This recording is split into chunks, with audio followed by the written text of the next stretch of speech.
¿Sabes que cada taza de té que tomas lleva consigo siglos de historia y tradición? Un viejo proverbio chino decía, más vale estar 3 días sin alimento que un día sin té. Este viejo verso nos habla de la importancia que ha tenido esta bebida y la relevancia impactante que simboliza, puesto que no es solamente algo que tomas en las mañanas o en las tardes, es una bebida que ha traído mucha historia comercial, medicinal, social y de gran importancia.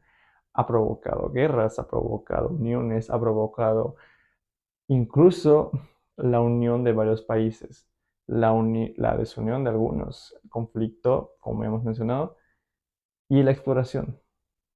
Pero de eso vamos a hablar a continuación.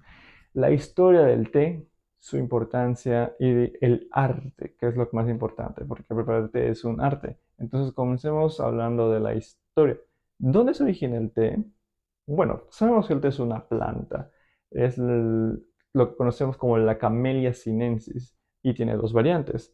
La Camellia sinensis versión variante sinensis y la Camellia sinensis variante asámica. Empezamos con la variante sinensis, que es descubierta en China. En China es donde se origina el té. No es mucha sorpresa porque todo el mundo lo hemos asociado y en algunos bolsitos de té vienen letras chinas. Entonces sí, el té es originario de China. ¿Cómo surgió, o cómo, mejor dicho, cómo se descubrió? Al igual que el café, hay una leyenda acerca de esto. Esta leyenda data del año 2737 a.C. y nos habla del emperador chino Shen Nung, conocido como el padre de la agricultura y medicina china. Cuenta que este emperador chino estaba sentado y descansando bajo un árbol de té, este no es una plantita de ese tamaño, y mientras tenía al lado una cacerola o una olla de agua hervida, de agua caliente. Ajá. Y mientras descansaba, se percató que algunas hojas de té cayeron sobre esta olla de agua que le estaba poniendo. Entonces, esta infusión de hojas de té desprendió un olor, un aroma muy impactante para él. Y él tuvo curiosidad y tomó, y quedó deslumbrado con el sabor que este emitía. Esta, como decía, es una leyenda que nos cuenta cómo a través de un breve suceso se descubre una bebida que revolucionaría el mundo.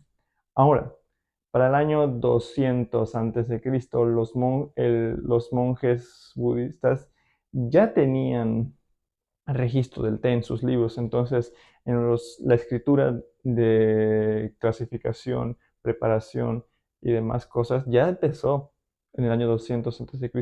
Ya para el año, ya para los años posteriores, 300 después de Cristo, hasta ese entonces, los monjes budistas Zen tomaban té para mantenerse despierto durante sus largos días y noches de meditación. Estos tomaban té y los mantenía despiertos. En el año 600 después de Cristo empezaba a comercializarse y surgieron lo que conocemos los caminos del té y caballo. ¿Qué hacían los chinos? Los chinos empezaban a producir más té. Entonces empezaban a comerciarlo con los mongoles, por ejemplo, en donde los chinos cargaban hasta 60 kilos de té en sus espaldas por 2000 kilómetros a pie, solamente para intercambiarlo, ¿por qué? Por caballos. Entonces ellos intercambiaban estas bolsas en su tipo mochilas de 60 kilos de té por 2 caballos. Y hacían esto cada día. ¿Para qué? Para aumentar el poderío de China. El té era algo comercialmente explotable.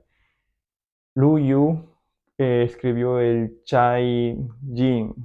Cha es té en China. Luego hablamos de por qué el cha.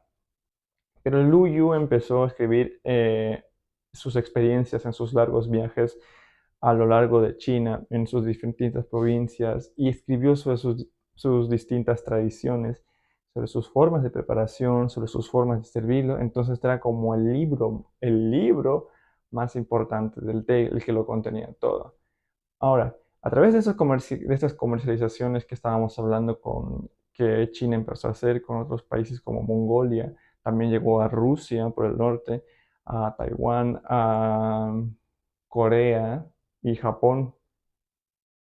los comerciantes europeos fueron llamados la atención y sería por los portugueses y más que nada por los holandeses que eran unos comerciantes tremendos en Europa. Entonces, esto fue llegando a Europa y para los años 1300 y Gran Bretaña o Inglaterra, el Reino Unido, como queramos llamarlos, comenzó a explotarlo bastante y a través de sus colonias en África y en el Medio Oriente, en la India más que nada, que era su conexión directa con la China, fue que se establecieron los puntos de comercio y los puertos.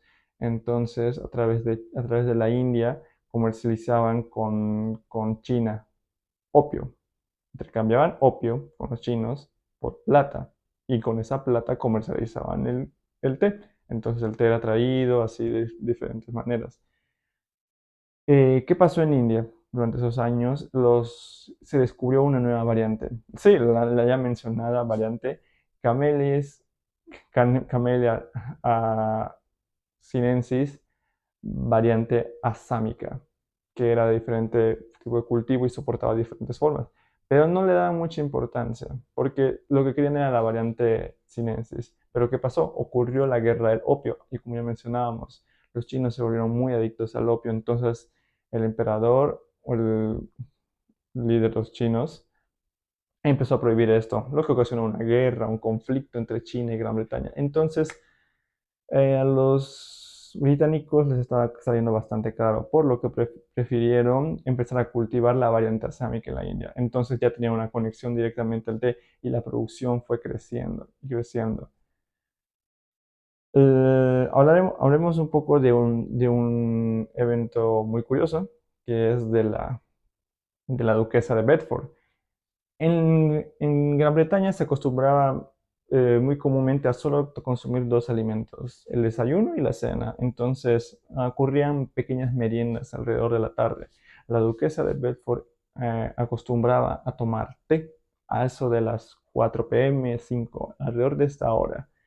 Entonces lo que hacía era invitar a sus amigos, amigas, y les enseñaba a infusionar té, compartía té con ellos y estos empezaron a compartir la costumbre y se inició lo que hoy conocemos como la hora del té. Seguramente lo han escuchado. La hora del té surge a partir de este dicho.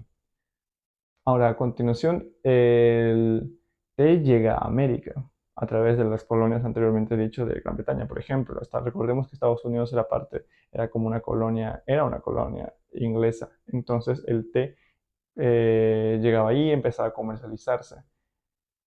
¿Qué pasó?